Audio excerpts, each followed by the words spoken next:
And welcome to this edition of Taco Tuesdays with Ace. I'm your host, Ace. I got some very special guests in the studio today from their new podcast series called Stay Tuned El Paso with Priss and Vic. Priss and Vic, welcome. Thanks, Howdy. Ace. Good to be here. Everybody's, it's funny to me because we had this podcast as an audio podcast for about a year, a little bit less than a year. So like this is the new incarnation of it. We've added video to our podcast and we've shortened our time frame down. And it doesn't feel like a new podcast. Doesn't it feel like we're just doing old stuff? It really does, like a repeat, but now we're just sitting up straighter. That and you guys, now you can really, coordinate the wardrobe. Yeah. On there. Yeah. I'm trying to match, can't you tell? Trust me, I put a lot of effort and thought into my Yes, he did. He didn't get the memo on black, but just saying. Know. But thank you guys for coming out on the show today. I just want to go with your guys' backstory. Priscilla, Yes. how did it get started for you? I know you're a musician. Live? Just kidding. Do we have to go? We could go down that path. Right. My mom blames me for a lot of things. No, the music thing started when I was very young. I was only like 5 or 6 when I would perform for my family all the time. Then at 11, 12, I did a Selena contest. I won Selena. it. Now, Yeah. were you in the full outfit, full I get? wasn't I was only, I think 11 or 12. So, I mean, I did have a little bustier, but I was weta. And I remember when I won, the people were like, oh, her parents paid the judges and blah, blah, blah. And Everybody always couldn't says believe that. that I won because I was weta.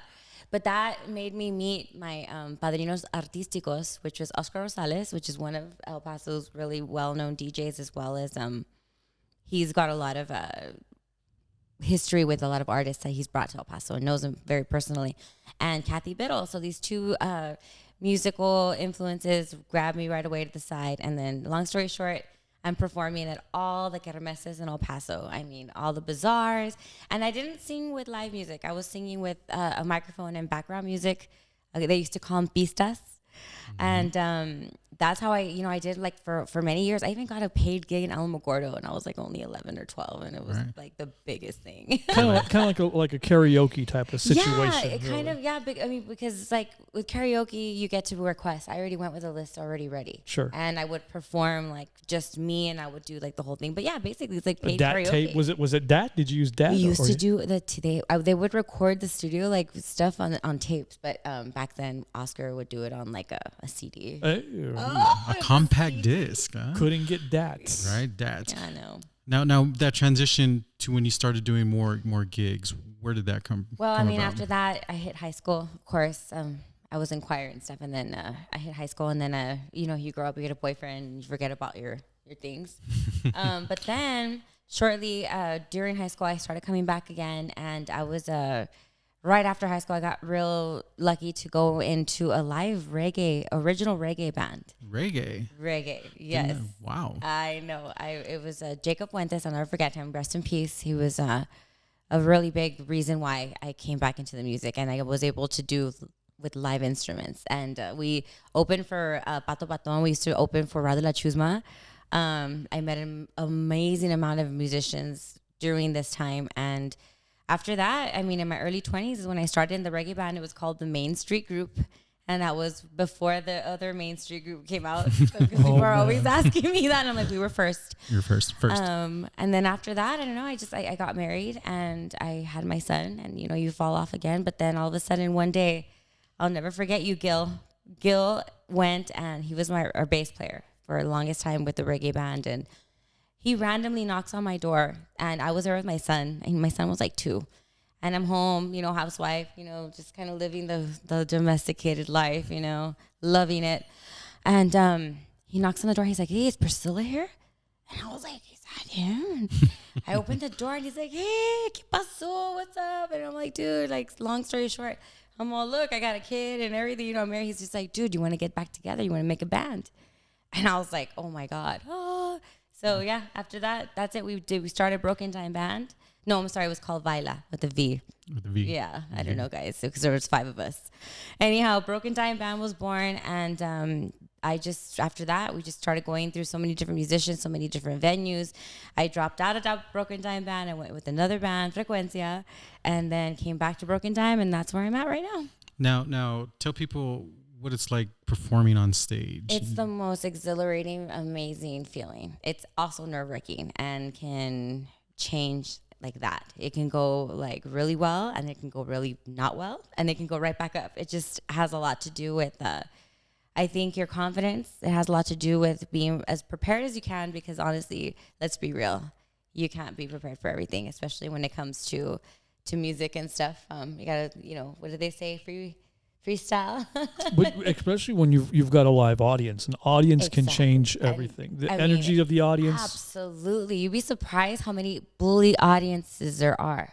Really? Yes. Just like in comedy, right? Oh, yeah. What are they call hecklers? Hecklers. Well, these people are the ones that they know you're going to do primarily just rock or 80s, and they're like, cumbias! And there's like, okay, we'll do some cumbias, and we do, but I mean, it's just, there's just some people that are, we want to hear Depeche Mode. No, we want Journey, and it's like, we asked, we're trying to make you all happy. Or that's on Saturday night, right? That's on Saturday night. Yes, exactly. Now, do you still get butterflies right before you go on stage? All the time. I mean, even with songs that I've done probably 1,000 times, I still sometimes it'll just be that little feeling right before you get that. Right before you're supposed to come in, my heart stops, and then it just like you're it'll ready. come out good or bad. It just depends. And then the funny thing is, if I'm going live, you guys get to catch those moments. Right, see everything in between. Now, obviously, my guest over here to my far right, your far left, was on already an episode of Taco Tuesdays with Ace. So you go and check that out if you haven't heard that episode yet. But Mr. Victor Cruz. Oddly enough, my beginnings, getting into all of this, are exactly the same as Priss. Exactly. And Gil coming to my house and everything. And I'm like, dude, crazy. Look, I'm living the domestic house. Did you have a little 2-year-old at the same time? Yeah, at the time he was 2 years old now. I could not believe it's exactly the same, except I wasn't in Frecuencia. The only difference. That's the only difference. Valletta, or stores? Everything else was just the same. It's just the same. Absolutely. So what have you been doing during this pandemic that we're currently? A whole lot of nothing. There's just You're lying. What about your game? Oh yeah. Well, Your farm. What it was a farm? Yeah, something about a farm. So in Animal Crossing, KK Slider has to come to your island to perform. I finally got KK Slider to come and perform in my island. Yay. So now I just have to maintain my island. Listen, back in March, I was furloughed from radio. I'm the guy. I think we talked about this on the previous Taco Tuesday. Growing up, when they said, what do you want to be when you grow up? I said, I want to be a radio DJ. I was 3, 4, 5, 6, 7 years old. I knew that's what I wanted to do. I listened to Kent 98 back in the day, Jim Zippo, the great legendary Jim Zippo, who went on to go do major things in his career. I'm not really sure if he's alive or not. But I listened to Jim Zippo, and I knew that's what I wanted to do. I didn't get how it was done. I didn't understand. In fact, just like everybody else, when I would listen to the radio as a kid, I actually thought the bands would come in and perform, and then they'd leave, the same thing. and then the new guy would come in. That's so crazy. Right? I thought the same thing. You're like, I'm in a box? Yeah. But I knew I wanted to be that guy who got to introduce the band when they came in, or play them, or tell them, okay, go now. I knew it's always what I wanted to do. One of my best friends used to teach business way back when, and he would tell his class in college, that he knew of only one person in his life who ever said, I want to be this when I grow up, and ended up doing that. And that's me, because it's exactly what I did. Long story short, I've been doing radio since really high school, community college. I went to community college. And from college time, I'd been doing radio. I'd been worked at every station here in town, up and down the dial. And up until March, as we are living in a COVID world, we were a whole group of us, not just me, myself, corporate-wide, have been furloughed from our jobs. So we haven't been doing anything. But the creative juices were able to start to grow now. The creative juices are starting to grow, and the opportunities were starting to grow. Let me take 2 steps backwards. While still working, 2 years ago, we had an opportunity. In fact, even prior to that, dear friend of mine, close friend of mine, I'm not sure if you guys know who, but Charlie Moreno, legendary smartass and comedian here in town, had approached me about doing a podcast a few years back. Let's say about 4 years ago, maybe 5 years ago, really before podcasting had taken off anywhere. Not very many people. In fact, he had asked me to do a podcast about 10 years ago. When there was nobody doing a podcast. I didn't get it. Being the radio frame of mind. No, that's... You're like, I'm on radio. Yeah, exactly. Yeah. Why am I going to take a step down? That type of feeling, which of course I was absolutely wrong with, but at the time that's what it was. Anyways, Charlie and I came up with a podcast called Stay Tuned El Paso. Positive things in El Paso. Stories that needed to be told, because between Charlie and myself, we knew a lot of famous friends, people that we thought, man, we got to tell this guy's story. This guy needs to have it, or this girl needs to tell. So where we are now actually sprung, we stopped doing that podcast. I think Priscilla had called me one time, or we had talked about, do you have any at the radio station? Tell me if I'm wrong, but I think this is how it worked. She was asking if we had any voice work and production, because I'd also handle what we call production in radio. Making the commercials, the promos, and things like that. And she was looking to get her voice out.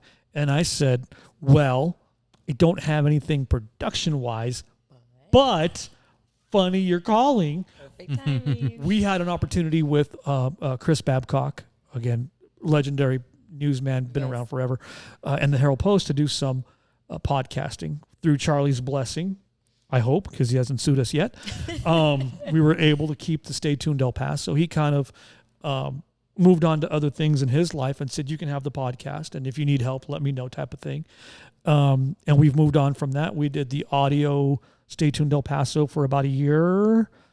And to be perfectly honest with you, we stopped pretty much after the shootings here in town, because it just didn't. It was, there was like everything kind of paused for a while. Yeah. It was Christmas. And it just didn't make sense. It was just hard to get back into it again. And so we let it fall to the wayside. Shortly thereafter, most recently about 4 months ago, Chris Babcock again approached us and said, look, I have an idea. We can continue, but we want to do it video style. And now in a COVID world, I think a lot of people are tuning into podcasts, number one. A lot of people are watching video. Obviously, here we are now. So we've revitalized Stay Tuned El Paso again as a video blog, video show, video podcast. And we are 4 shows into it now, and it's fantastic. 5? I've told you I'm horrible at numbers. No, he's horrible at numbers, but we recorded 5. Yeah. We recorded 5. Yeah. And it's just been fantastic. And I think Priscilla can say the same thing. It's just great to be behind a microphone doing something. Absolutely. We miss it. Now, how have the challenges been? Because you guys both been just behind the mic. I mean, she's been on camera before at the live performances, but for you, coming from the radio background where you're in your nice little, I guess, little foxhole. Yeah. But now, but now the camera's on you. Lights. It's a little different. It's a little bit, yeah. And even, the 4 or 5 episodes that we've recorded, and we have a monitor coming back at us that we can look at. And even now with you right now, I can't look at that monitor. I know we're on, and I have to trust that we're okay. It's easy for me because there's 2, 4, 6, maybe 8 eyes watching me literally here right now. But yeah, absolutely. In radio is what we call theater of the mind. We provide something, in a sense for you, something that you can imagine, something that you, like we said earlier, we all thought the groups came in and did something. Yeah. And if you have a show going on, you imagine what that show is like as a listener, how it's set up. I'm just excited that people get to finally put like a face to the voice. Number 2, right? So yeah, hence why I haven't shaved, so they don't really. No, but you haven't shaved. But if you see, he's wearing a hat, but he did get his hair cut. I did get a. Well, I don't mind. There it is. Yeah. See, video is changing him, folks. It's changing him. But I mean, that's exactly what it is, And what's funny is really the way I'm dressed now: shorts, T-shirt, concert shirt, music shirt. That's how I show up to work anyway. But at least now here, I'm a little bit more self-conscious about it. I mean, I have to sit next to the lovely Priss, who's made up and look fantastic. I have to look my part as well, especially for the show. So the challenge is still there. And even mentally, I know people are watching. It's different, huh? Yeah. Even if it's recorded now and then played back a month or two from now. It's still being, yeah, I know. There's no taking it back. And I don't get that. Now, if we had a live audience of 20 people, more than that, I would freak out. It's hard for me to get up and do, because I've been on stage where I've introduced Priss, I've introduced bands, I've brought them up, and that is the absolute most difficult thing for me. Really, I would have thought it opposite. It's different when there's, even if it's just one or two people, it can be nerve-wracking Because people are watching you, and I get that, again, the energy coming back. True. And if I have 100 people and I can see one or two are disassociated, it hurts your feelings. Yeah. Take it personal. You're like, why don't they like me? so now I'm focused on them. Now I got to make them watch me. What is it that guy's doing? If I may, a word of advice, what helped me a lot, this is funny, and for anyone out there trying to get past the nerves, I wear glasses. I wear contacts, obviously. So I can't see far, but I can see up front. So I would purposely not wear contacts or glasses to my shows because I can't tell if you're looking at me or not. I can't tell, but I can see the guys. I can see the list. Talk about getting into a groove. I can see the mic, and I can see the floor. Let me tell you, people would walk up to the stage, Priscilla, and I'm like, hey, how are you? But let me tell you, Yeah, if you can't see them she's talking drunk. about you, No, I just can't see They would you. always say that, and I promise, no. It was just because you couldn't see, and it makes it a lot less, Well, in high school, I took crazy. speech and debate, and we always did public speaking, and we always did that. So I mean, I learned all That would those. be harder in high school when you're going through like puberty and like everyone hates you anyway. Yeah. That's scary. I didn't date a lot, so. So I learned all those look over the heads of people. Don't look at Picture them naked. Well, that's. That might distract you. Never mind. I'm married now, so that ain't gonna work Sorry, either. So I did all those, but still, even now, where my job is, and even in production, where we're in a little production room and we're just recording our voice over and over and over and stuff, it's still difficult. It's still difficult to get up on stage. And we talked about this earlier with Priscilla in a couple of podcasts that we recorded earlier.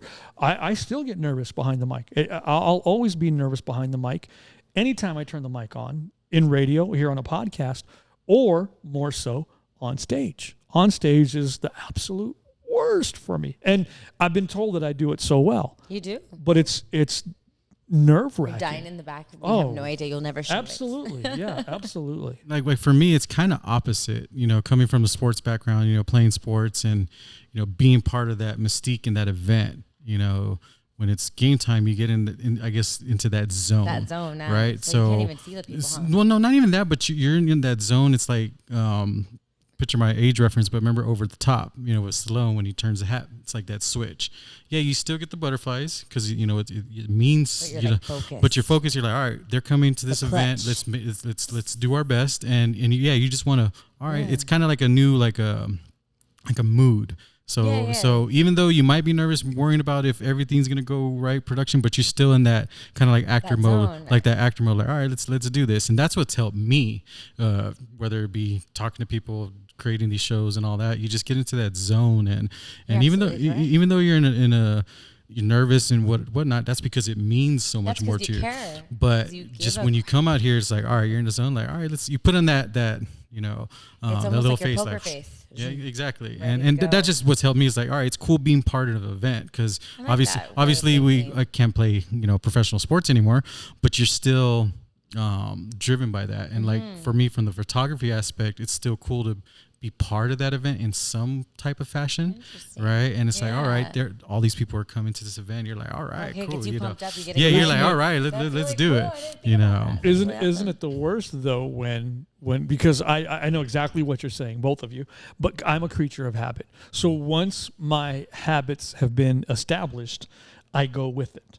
And it's routine for me. And I don't mean that in the negative connotation, but even at work, when I would go to work at the radio station, I go in, I do my job, I do my job this specific way. I'm not even talking about being on the air, talking about production. And then it's time for lunch, have a lunch break. Now get ready to do this. So I do it, and I can do it well. When you're a creature of habit and you've established that habit, it comes naturally. But isn't it hilarious? And doesn't it piss you off? Hilarious first and then piss you off when something in that element gets thrown. Oh yeah. And as take it on a sports level. I think it's You funny. can practice that play all day long. You can practice that shot every day. But then when you trip and that wasn't planned and then the whole thing just screwed up, that to me is what, number one, pisses me off. I mean, that'll throw me. But then again, I love it because I'm an agent of chaos. I love when chaos happens. Because you act a little bit and it's like under the pressure, right? You react under it. And I just like to watch chaos anyway. I think that's good. I just think, and I steal it from the Joker, obviously. The Joker from the Dark Knight series, the Christian Bale movies, nailed it best. I'm an agent of chaos. I'm a puppy chasing a big car, but I wouldn't know what to do with it if I caught it. Yeah.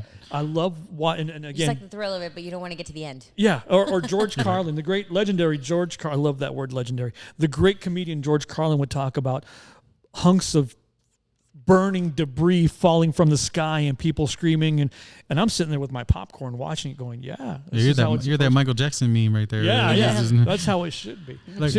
I like it when shit falls apart because of the reaction to see how to pick yourself back up again, to learn from it. But I also just like it when things go smoothly. No, I like it when things just fall apart. And you go, wow, that's okay. so funny. That's how it goes. I mean, I like both, but I prefer when things just, of course, when it goes smooth. But I love the challenge and being able to adapt. Coming from the sports background, that's call an audible. Mm-hmm. All right, you see that's coming in. All right, you're gonna check it off. Let's do that. And it comes with practice. What's obviously. it like to let's punt on second down? Let's just see what happens. No, that's not an audible. That's just a blown call. Yeah, what's what I'm saying. That's the chaos I like. That's just like, huh? Well, we're 80 yards away from the. Let's just punt and see what happens. And that happened a few years ago between the Patriots and the Seahawks. They had the ball on the 1 yard line and Go Cowboys. And we don't want to talk about them. But they're on the 1 yard line, Vic. They have one of the best running backs in beast mode, and they throw a pass. Yeah. And what happens? It gets picked off. But why? Game. Chaos. I love it. Yeah, chaos at its best. I think it's amazing how you're with the sports, I'm with the music, you're with the radio, but we all have that same connection as far as with the chaos and being able to, get through it. And I mean, every time at a show, you have people, you can't hear sound. This guy's, all of a sudden his battery died, so you can't hear the bass anymore. All of a sudden, guitar amp went out, and it's all in the middle of a song and people are dancing. What do you do? Or they flat out forget the whole song and they stop playing. and people still dance. Yeah. That's the chaos. Stop singing just because they messed up. That's the chaos that I'm talking about. It still keeps going. Yeah, and just the creativity aspect of it, that it's like a drug, all right, can we create? Can we do it? And then I can tell you stories, but not right now. But at 101, like you said, this going off, the bass going off there, musician doing this, we had a musician that was playing the dude's songs. He was the opening act and was playing the guy's song. Ooh, that tour manager was woo. Yeah. And then the band came out and played no. songs? He was singing their main song, right, as an opener, and the tour manager. The tour manager's like, oh man, that's embarrassing. So for those who don't know, I got to take. For those who don't know, Ace at one point worked at Club 101. Club 101. So he's seen a lot. So it's cool though. Out, I don't think. Nah, just kidding. No, I wasn't at that 101. I was on the one on Mesa. But I still went to that one. You didn't. I don't think you kicked me out of that. Just kidding. We did. We know Mr. Joe Dugan. What somebody said. But going back, doing this show in this COVID era, how has that helped you guys? I guess just mentally and kind of put things back, I guess, into perspective of just living instead of being in fear. Well, I think it's number one. It's getting out. I don't think. But let me stop you there real quick. The one thing I would like to be made known is that I'm not living in fear. I have a main concern over my health. I've had health issues in the past. I'm diabetic. I've had heart surgery 4 years ago. So I am obviously. I respect where we are with the disease. I respect the disease, but it's not living in fear. Obviously, am I concerned? Yeah. Am I wearing my masks? Absolutely. Am I still going out? Well, yeah, I still got to go get groceries. Still want to get something to eat. Should I be staying at home more? Probably. But what this show has done for me on a personal level, and I'll let Priss answer as well, because I don't know what her answer would be. Maybe it's the same. But staying at home because of not being able to go to work. It's not because of the disease. It's the situation that I'm in. Again, we've been furloughed. We still have jobs to go back to when work calls and says it's time to come back. What's the podcast has been for me, it's gotten me into that routine again of planning. And I'm not kidding you. Sitting on my ass literally all day long doing nothing. And I know we could be doing stuff. I know there's things I could be doing. I'm not. So what this podcast has done, it's given me, got to verify that my guests are coming in. Got to call my friend. Got to call, make sure that this is happening. Got to make sure. list again. Thank you. It's that planning again that we haven't been able to. And I don't know if that's the same for you. Well, for me, I guess I have to say yes and no. I'm totally on the same page with you when it comes to being concerned.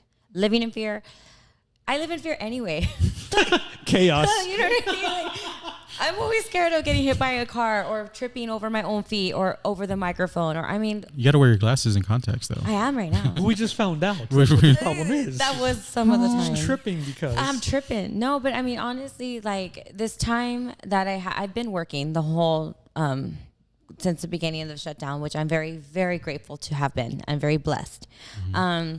But it has changed my life, I have to say, in probably the most bizarre way, but it made me self-revelation. I mean, I had no choice but to sit down and really look at everything going on in my life, every aspect, every detail, every nook and corner, even all the laundry that I hadn't put away and the stuff I had to put, everything just seemed to start just coming.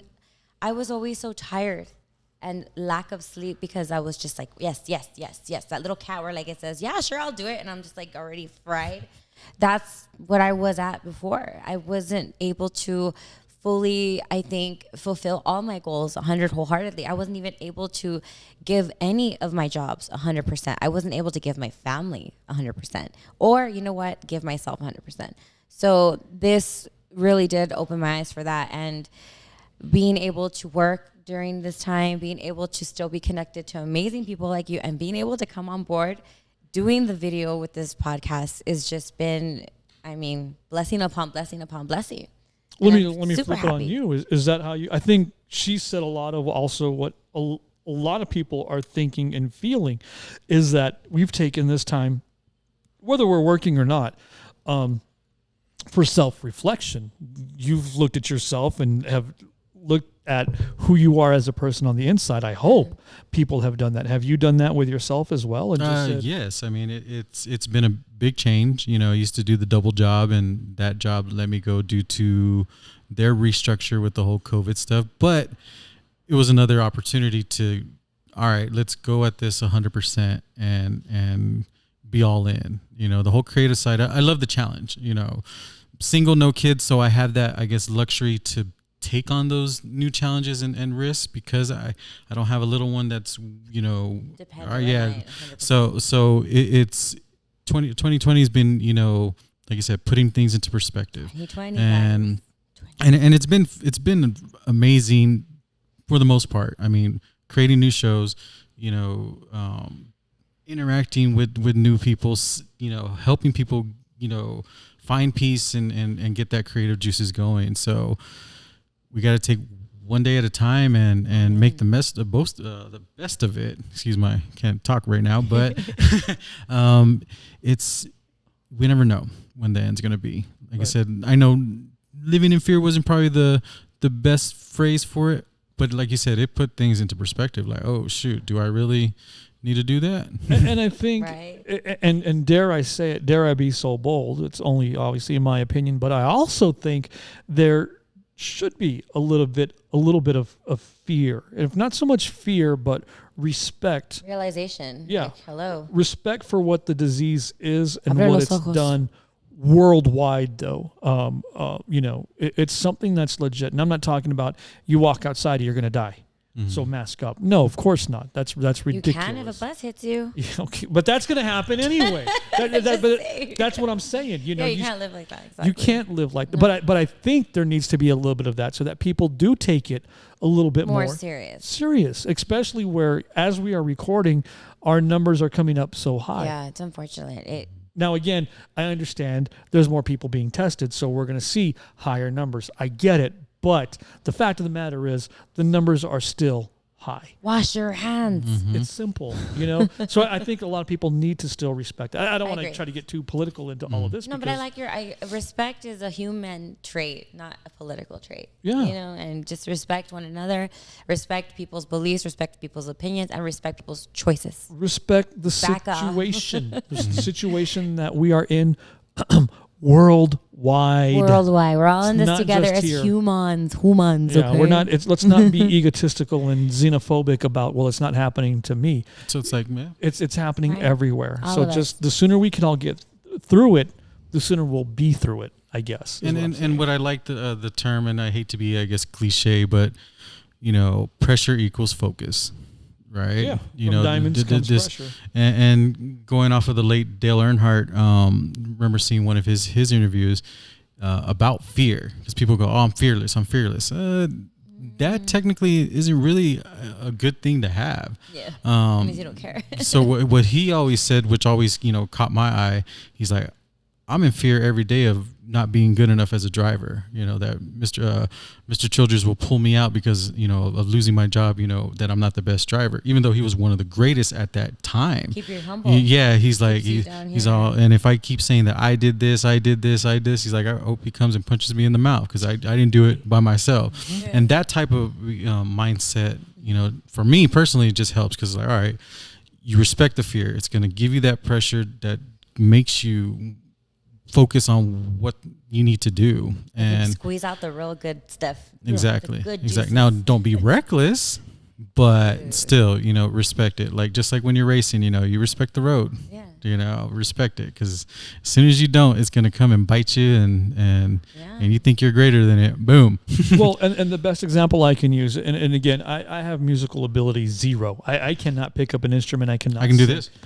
I You can't could even- song though, that's but a- you could play songs. That's probably that, but I'd lose interest in about 30 seconds, so the beat would be off. But what I can say is I've been around it well enough to know, and I've listened to, and I've studied, and just as a listener, even if Priscilla's on stage with the band and everything is going perfect, and I don't care how many times you've practiced and rehearsed, things are going to go off without a hitch. You have to understand that, and again, it goes back, I don't know why I keep going back to it, but it's that chaos factor of somebody in the audience is going to throw you off. Always Somebody's does, always going to be, happens. yeah, something's I'll going to forget the throw you words off. of the same song I've done, and I'll change them. But even no matter one will know. what it is you do, no matter All the what it is time. you do in your profession that's perfect, that you could be perfect in that moment, it's going to be something out of the element that's going to throw you, and you're going to go, 100% true. well, I didn't see that going to happen. I didn't know that was going to happen. Mm-hmm. I didn't plan. I didn't know that would, you know. When you see the ex walk into the room, Wow. just kidding. Or the guy who's drunk fall down, and then all the focus is that there. makes me so. I hate that because I'll be singing and someone will fall and I can't stop, and I'm like, hey, somebody else. You can't just go like that. Safe. I should try that next time. I think you just, you know, it's just an absolutely idea. And you're out. He's out of Challenge here. of going live. I mean, if I was gonna do a live video with just us guys over and over again, that's boring, but it's safe. But going out on a stage where you can actually fall and break your neck or your leg, like they always say, break a leg. How Well, high I is hope your I don't. stage? My You'll be God. surprised how many times my heel gets stuck in a board and you're trying to do a spin. You should see. Everyone's like, oh, she's drunk. No, I got stuck on the platform. I'm sorry. Not just the stage. it's your Sometimes I shoes. have Hey, had things. Shakira can do it. She's barefoot That's true. half the time. J-Lo. Lesson learned. Lesson learned. I Lesson have learned. performed barefoot. It's happened. My shoes. She's going to do it barefoot from now I'll do on. it. Right? I will do it. Make sure you tune in to Stay Tuned El Paso on all the platforms that we are Yes. subscribed to, because Please, she will be guys. barefoot I will do it. from this point out. Those of you with feet fetish, Ooh, I want it's- to change. I want to do every toe a different color. there you go. This will be And, profit right up. and if you want to advertise on her toe, we can do that Yes. too as well. Absolutely. Okay. We'll be The asking two big for- toes only, because I mean the small ones. I don't think you can write too much on. Well, that'll be a little bit. Those will be giveaways. It'll be a logo. We call that trade. I don't know where this is going, guys. And speaking of where can they find the show? On what's your social channels? We are currently being hosted by the El Paso Herald Herald Post. So first and foremost, check out the El Paso Herald I'll Post post on Facebook, on the YouTube. weekly, and then we have a Weekly. YouTube channel as well. Stay tuned, El Paso with Priss and Vic. It's kind of a long, lengthy title, but it's going to get you right to the channel. Stay tuned, El Paso with Priss and Vic, and I think that's the handle also for all social media sites. And basically, I just want to say what our show is about. It's still about what it was from the beginning. Yeah. It's still about the happy things, the good things in El Paso, the what I like to call the oh shit factor, where you listen to somebody and Oh go, shit! I didn't know that. I totally had the oh shit factor today with Tim. Tim Schumann I'm was, gonna tell you guys. Wow, I had no idea. I'm blown away by his story. we recorded with Tim Schumann today, who's a Yes. photographer extraordinaire. If Ace, you've known Tim for a couple of months or a couple of years now. Couple of years. It was And, oh shit for me. His stories, and that was a condensed version. I can imagine. I want to go and Find I out want some more.